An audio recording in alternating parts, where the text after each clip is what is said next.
Hello and welcome to Think tax.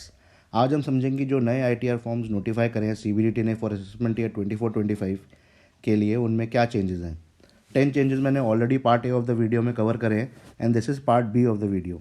Schedule 80 GGC has been inserted which asks for information about contribution made to political parties like date of contribution, contribution amount, cash में कितना दिया है और other modes में कितना contribution है, eligible contribution amount, transaction reference number for UPI transfer, IMPS, NEFT, RTGS and IFSC code of the bank. Next schedule जो डाला गया है वो है tax deferred on इसॉप्स।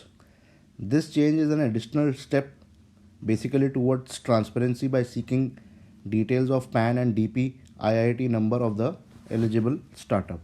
13th, new column for deduction add किया गया है अंडर सेक्शन 80 CCH। ये डिडक्शन बात करता है उन एसएससीज की जो रजिस्टर्ड है under Agnipath scheme and are making contribution to the Agniveer corpus fund. तो जो भी आप कॉन्ट्रीब्यूशन करेंगे अग्निवीर कॉर्पस फंड में एज डिडक्शन अवेलेबल होगा आपको अपनी ITR में।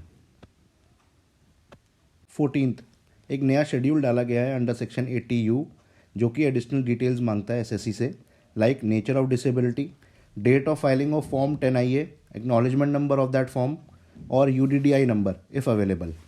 Change number 15, schedule 80DD has been inserted which is new schedule seeking additional requirement. It seeks details of deduction in respect of maintenance, including medical treatment of a dependent with a disability. जो details वो मांगता है वो basically ये हैं: nature of disability, type of dependent, PAN of the dependent, Aadhaar of the dependent, date of filing and acknowledgement, number of form 10IA and UDDI number.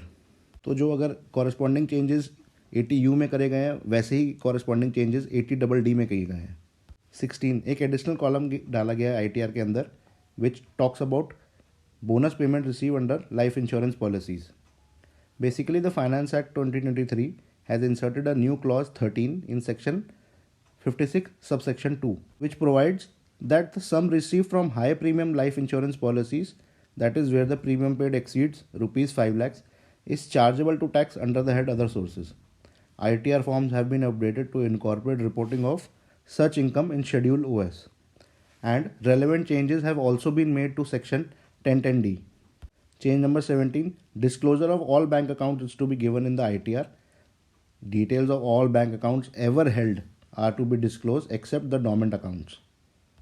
Change number 18 ये है कि जो MSME है उनको अपना रजिस्ट्रेशन नंबर मेंशन करना पड़ेगा ITR में in part A general filing status के अंदर।